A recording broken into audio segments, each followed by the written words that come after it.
Proportional Response, Book 1, Chapter 11, Part 6, Around the Fire. Enables shouted toast to the joint future adventure, and humans echoed in his ears as he stood there with his glass raised. The toast brought a round of cheers and pounding on the table, as well as approving looks from all around. That seemed to finish off the meal. Human and exultant. Stewards appeared to clear the room, take the tables, and deposit a small hollow emitter. Most of the Duke's people looked at the Zoltans with some trepidation, but the Duke appeared unfazed. Of course he is. He's read the reports, I'm sure. The humans began to seat themselves in a circle around the hollow emitter, some on the floor and some in chairs. Then someone dimmed the lights, and the emitter brought up the image of a campfire. Henry stood in the dim light of the fire, and Hannibal realized he couldn't see past the ranks of people who sat around it. If you ignore the carpet on the floor and the air-conditioned comfort, you could believe we were outside somewhere. Henry smiled as he spoke. My friends and fellows, I want to thank all of you for putting in so much work to make this sudden, unexpected event a reality. He raised his glass, particularly our hard-working, much-trodden-upon cooks for putting together such an outstanding and traditional meal without any notice. A cheer went up through the crowd, and a few humans raised their hands while smiling in acknowledgement. Now, some of our guests probably do not understand. The Duke spoke over Henry. Oh, my dear ambassador, yes they do. The tradition of story and song around the campfire is as universal as fire and song themselves. However, I think that since you were about to go all patronizing in some boring explanation, and you are the host, you should be the one to sing first. And make it a song, mind you. I want to find out for myself if the famous orator knows how to use his voice to do more than throw down words. Caslow raised his glass to take any sting out of the remark, and Henry seemed to take the comment in the light-hearted spirit that was intended. Very well, sir. I shall sing then. I will bring you a song from one of our great works of fiction, or at least, what many here say is such. I do hope you enjoy it. Henry then lowered his head, and a haunting, deep, resonant voice issued forth from him. Hannibal sat enraptured by the song and was glad that the embassy furnished him top-notch translator gear. It managed to supply the translations for the song without impacting much his enjoyment of the sound. He found the song itself a little hard to follow, but it was obviously an account from some legend of a group of people setting off to reclaim their treasure from whatever a dragon was. I need to study human fiction some more. Several other humans joined in quickly. The song went on for several minutes, and when it faded, no one moved for a while. The applause finally came, but it was somewhat muted, as befit the song's mood. Then the Duke stood. Thank you, Henry, that was beautiful. Listening to that alone was worth the effort to learn your language. Hannibal could feel the Duke not looking at him with a pointed stare. How does he do that? Guess I know what I'm going to be doing the next few weeks. The Duke continued. I am going to have to become acquainted with this work of fiction of yours, by the way, but we will save that for later. For now, I will give you a traditional song of my people, from a time when we fought with the same sort of weapons with which so many of you acquitted yourselves so well today. That brought a round of guttural cheers. The Duke sang the first and last portions of the Ballad of the Battle of Landelor. Again, Hannibal found himself entranced. He could almost feel the ground shake under the Luma's hooves as Caslow wove the song around them. He blinked and forced himself to do his job. Everyone, even the few Gultan, sat mesmerized by the Duke. Charisma meets training, and a love of putting on a show. Yes, I think he is going to make my life here a little easier if he can stop trying to shock my hearts into stillness. After the Duke, another human got up, said something about changing the pace before this party got morose, and sang some light-hearted ditty about a young smith doing work for the wife of another smith. The humans and the Duke and his wives all seemed to find it hilarious. Guess something got lost in the translation. By some unspoken agreement, things continued in that vein. A human would stand, tell a story or sing, then a venter. Lady Iona gave a boisterous rendition of one of Hannibal's favorite bawdy tunes, Lady Golna, a rousing fight song that had most of the Venter, and all of the humans standing and stomping along with her by the time she finished. To his great surprise, even Lady Yoro got into the act.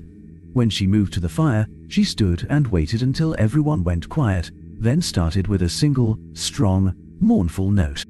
She proceeded to go through a third of the tragedy of Orthara with haunting tone and slow, graceful moments. By the time she finished, even some of the Zoltans had wet cheeks. She stepped out of the firelight and another human took her place. As soon as her merry ditty about the unlikely events of some worker, a pulley, and a bag of bricks finished, he felt movement behind him.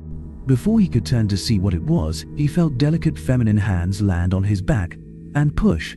He found himself standing in the middle of the circle and looked back in panic to find a smirking Lady Golna. Several humans, and some of the Venter, clapped at his entrance to the fire, and all looked at him with eager anticipation. He shook his head and lifted his glass, intending to get himself off the hook with a simple toast.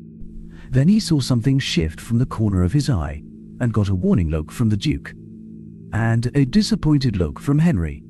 "What is that human saying? When in rat? Realito?" Anyway, he'd never mastered singing, though his oration teacher had tried.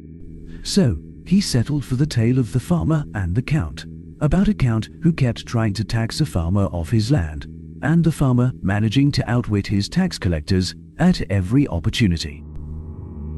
He sat down after his tale, and a cute young human woman filled his glass with some sort of sweet alcohol as a Zoltan. The lady who had been fighting rose to take his place.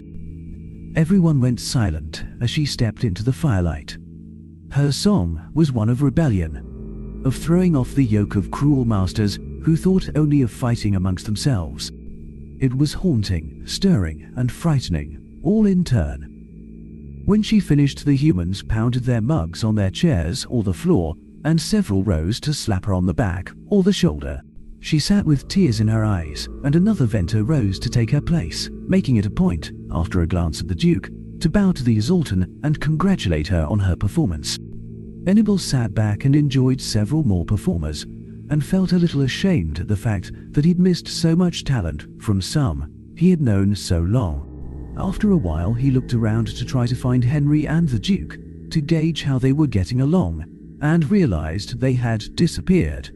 So had Caslor's wives. He shrugged and raised his mug to request a refill, then his comms went off. He looked at his wrist to find a message from Henry. "Damn it, Enable, what are you loafing around for? Get your shiny blue ass in my office, we got things to do." He laughed a little at the message. "I think the booze may be getting to me." He keyed in a quick response as he rose. Okay, get your girly pants in a tangle, I'm coming." He smiled to himself. "Maybe I'm getting the hang of this human-male bonding thing." Henry's reply came back. "Loon. The phrase is knickers in a knot, or panties in a wad. Dude. But, good try," he tried not to frown. "Or maybe I really have had too much to drink." He walked into Henry's office to find his friends. Friends? Yes, actually friends, all of them, lounging around and enjoying more of the drink as they talked. He heard the privacy field go up when he shut the door, and Henry turned a large smile on him before he spoke. "The lady here was just telling me how you were the one who thought to bring your people into our little impromptu event. Good thinking." He turned to the Duke. "Something about how your people showed up with the gear makes me think you had it planned, though." Caslor smiled and lifted his glass. "Not exactly. I had hoped to start a regular thing of this sort between your people and mine. It is one of the things I wished to discuss with you today. Then you decided to take my wife's bait and swallow it whole, and, well, I must compliment you on a most enjoyable time." Everyone laughed, and Enable's feet nearly came out from under him. "You mean, you two didn't have that already planned?" The Duke started to come to his rescue, but Henry beat him to it. "Oh, come now, Enable. You and I have played things off just as well a time or two, and I know I watched you do it with the Aramso ambassador that one time. I'm just glad I wasn't wrong about the game this little beauty was playing."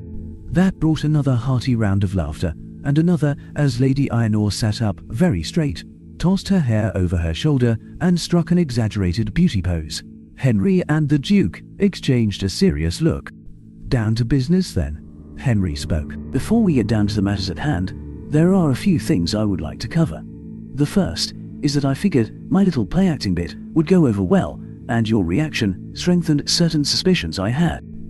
Is it true that you are the one who started your people's reenactment organization, and you patterned it after the same one I am in?" The Duke raised his glass, smiled, and nodded. "Your intelligence people have done their homework. My sister was quite put out with me over the whole thing, mind you, starting a fake kingdom within the Empire without the Crown's approval. It took some time for me to get forgiveness for that one. How did you manage it? We Feldarins have excellent doctors, and occasionally my sister likes to take a vacation from being Empress." Henry smiled. "No, really. We suspected, but—" The Duke gave him a sharp look. "That is privileged information, you understand. Not a closely held secret, granted, but you are the only human who knows. So, if I end up reading about it in some human intelligence report—" The threat dangled, but Henry simply raised his glass. "Understood, and I appreciate the gesture, and the warning. The matter of you and your sister's interplay brings me to another question I've been dying to ask you for years, and I hope that you will let me share this particular answer with my intel people and put the speculation to rest." D. Yes.